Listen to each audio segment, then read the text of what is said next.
नमस्कार दोस्तों, मैं विनय दुबे मुंबई से। शिवसेना के विधायकों का हिंदुत्व जाग गया। अचानक से उन्हें शिवसेना बुरी लगने लगी। उद्धव ठाकरे जी जो खुद बाला साहब ठाकरे के पुत्र हैं, उनके अंदर इन्हें खोट नजर आने लगी। शिवसेना के 40 से 45 विधायकों के अंदर का हिंदुत्व जाग गया। इतना हिंदुत्व जाग गया कि एक अब्दुल सत्तार नाम के जो विधायक हैं, उनका भी हिंदुत्व जाग गया। वो भी पहले दौड़ते दौड़ते सड़क मार्ग से सूरत पहुंचे, उसके बाद घसीटते हुए उन्हें गुवाहाटी पहुंचाया गया। इन सब का नेतृत्व वो कर रहा था जो किसी समय में मुख्यमंत्री पद के दावेदार थे शिवसेना की तरफ से, एकनाथ शिंदे। ये वो नाम है जिसको खुद उद्धव ठाकरे जी ने आगे किया था महाराष्ट्र के मुख्यमंत्री के तौर पर। इतना विश्वास उद्धव ठाकरे जी एकनाथ शिंदे पर करते थे। लेकिन एकनाथ शिंदे जी का आज जो बगावत हुआ है, जो बागी तेवर उन्होंने अपनाया है, उनके अंदर का जो हिंदुत्व जाग गया है, वो ऐसे ही नहीं जागा है। उसके पीछे एक कारण है जो कोई भी न्यूज़ चैनल नहीं दिखा रहा है। अगले 2 से 3 मिनटों में आप जानेंगे कि अचानक से इन विधायकों का हिंदुत्व कैसे जागा है और उसके पीछे कारण क्या है। आज उद्धव ठाकरे को गालियां क्यों दी जा रही हैं इनकी तरफ से, और क्यों महाराष्ट्र में सरकार गिराने की नौबत आई है। बहुत छोटे में शुरू करना चाहूंगा। 2019 से पहले भारतीय जनता पार्टी शिवसेना की सरकार थी। उस समय जो विधायक, जो मंत्री रहे हैं, उन्होंने अपार संपत्तियां बनाई। जनता को लूट लूट कर जिस तरह से भी उनको मौका मिला उन्होंने लूटा और अपार संपत्तियां अपने आने वाली 4 से 7 पीढ़ियों, 10 पीढ़ियों के लिए उन्होंने तैयार करके छोड़ दिया। 2019 में एक अप्राकृतिक गठबंधन बनाया गया जिसमें कांग्रेस, शिवसेना और राष्ट्रवादी कांग्रेस, जो अपोजिट विचारधारा की पार्टियां थी, उन्होंने एक साथ आकर भाजपा को रोकने के लिए सरकार बनाई। यहीं से असली मुसीबत शुरू होती है। जब भारतीय जनता पार्टी को लगता है कि वो लड़ाई जीत नहीं सकते, तो आप जानते हैं वो जो सरकारी यंत्रणाएं हैं, चाहे वो इनकम टैक्स हो, चाहे वो इन्फोर्समेंट डिपार्टमेंट हो, ईडी हो, चाहे अन्य विभाग हो, उसका वो इस्तेमाल भरपूर तरीके से करती है ताकि विधायकों को परेशान करके अपनी तरफ लाया जाए।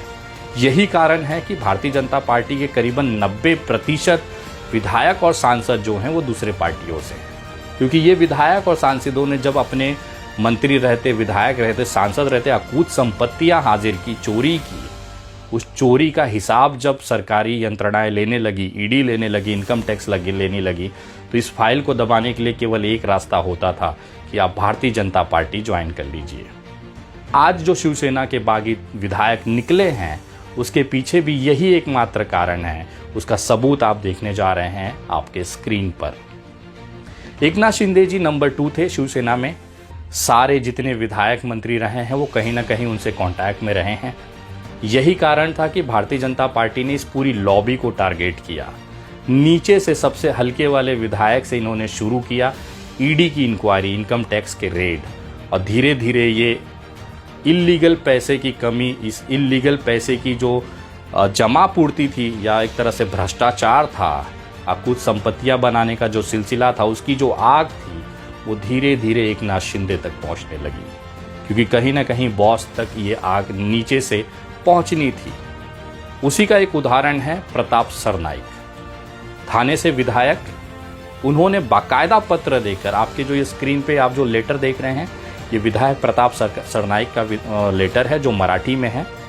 इस पत्र में उन्होंने क्लियरली लिखा हुआ है, उद्धव जी ठाकरे को उन्होंने 9 जून 2021 को ये पत्र लिखा, जिसमें उन्होंने क्लियर लिखा है कि कृपया करके आप ये जो गठबंधन है कांग्रेस राष्ट्रवादी का, उसे तोड़िए और भारतीय जनता पार्टी के साथ आप वापस चले जाइए।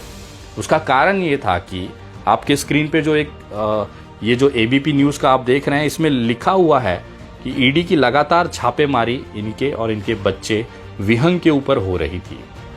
150 करोड़ के आसपास का जो रिकॉर्ड एबीपी न्यूज़ के माध्यम से पता चला है कि 150 करोड़ के आसपास का अवैध मनी लॉन्ड्रिंग आप कह सकते हैं, जो पैसा जमा किया गया है, जो रिकॉर्ड पे मिला है, उसके लिए इंक्वायरी इनके ऊपर हो रही थी। जिससे ये परेशान होकर उद्धव जी को मैसेज, उन्होंने पत्र लिखा कि आप इस गठबंधन को तोड़कर भारतीय जनता पार्टी के साथ जाइए।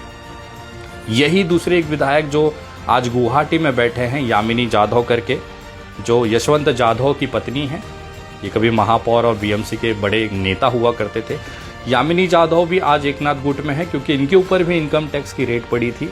इनको इतना दबाव बनाया गया, ये भाग के जितनी भी विधायकों के ऊपर रेड पड़ी, इनकम टैक्स की रेड पड़ी है, ईडी की रेड पड़ी है, तुरंत भाग के जाते उद्धव ठाकरे के पास। उद्धव ठाकरे जी कहते कि नहीं, ये गलत है, जनता के पैसे का आपने लूटा है तो उसका हिसाब आप जनता को ही दीजिए, इसमें मैं आपकी कोई मदद नहीं कर सकता।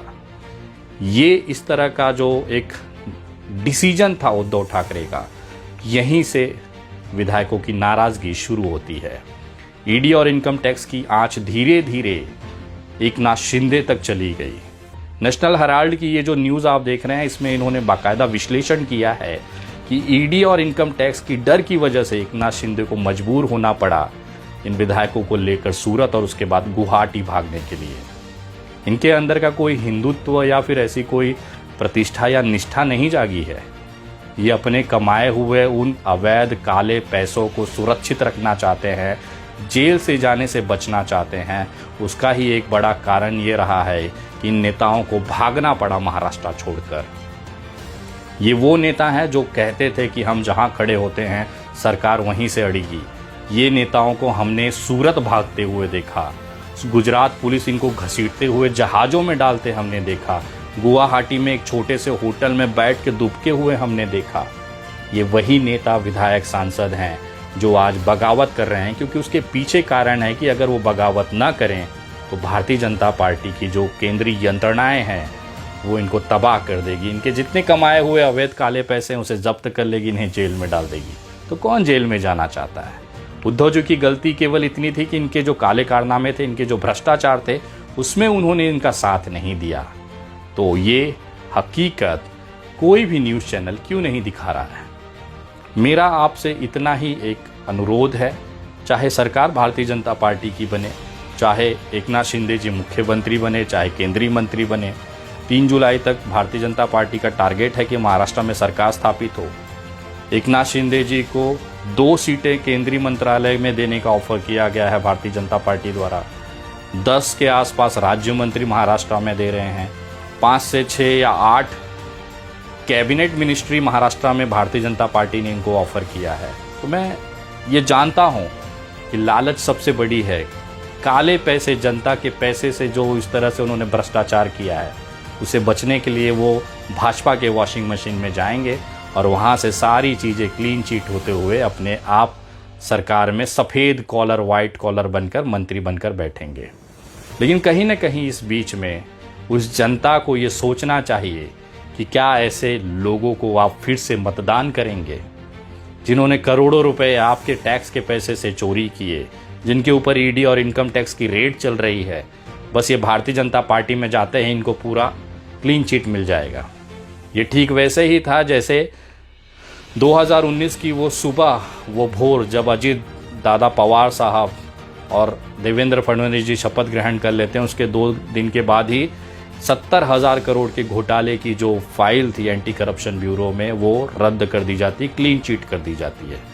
यही कुछ होने वाला है इन विधायकों के साथ। इनके जितनी भी काली करतूतें, काली कमाइयां हैं, वो सब माफ़ हो जाएंगे जैसे ही ये भारतीय जनता पार्टी की सरकार में चले आएंगे। यही हकीकत है महाराष्ट्र की, और यही एक कारण है जिसमें उद्धव ठाकरे जी ने इन विधायकों का साथ नहीं दिया।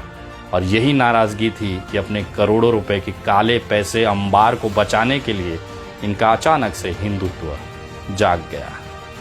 फैसला आपको करना है कि यहाँ पर कौन सही है, कौन गलत है।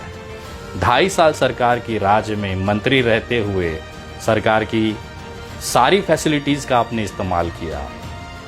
अचानक से आपके अंदर का हिंदुत्व जो गया, आप उसी के बंदे के ऊपर आप आरोप लगाने गए जिसने आपको इस पद तक पहुंचाया। उसी शिवसेना पर आपने सवाल उठा दिया जिसको हिंदू हृदय सम्राट बाला साहब ठाकरे ने अपने खून पसीने से बनाया और यहाँ तक ले आया। आप जश्न मना सकते हैं उस इंसान की निराशा पर, हताशा पर, लेकिन यकीन मानिए ये देश, ये जनता सब देख रही है। इसका खामियाजा आपको आने वाले चुनाव में देखने मिलेगा। आप लोगों ने कुछ पल के लिए अपने पैसे बचाने के लिए अपने ज़मीर को बेच दिया, ये महाराष्ट्र ने देखा।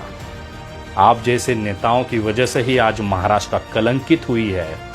छत्रपति शिवाजी महाराज की ये वीर भूमि कलंकित हुई है। खैर, आने वाला वक्त इनका हिसाब ज़रूर करेगा।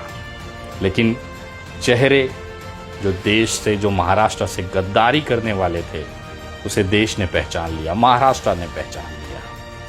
किस मुंह से आप सड़कों पर निकलेंगे, जनता के बीच जाएंगे? जिसकी उंगली पकड़ के आप इतने बड़े पद तक आए, उसी को आज आप कटघरे में खड़ा कर दिए। जो उनका ना हुआ वो जनता का क्या होगा? बाकी आप खुद समझदार हैं। जय हिंद, जय महाराष्ट्र।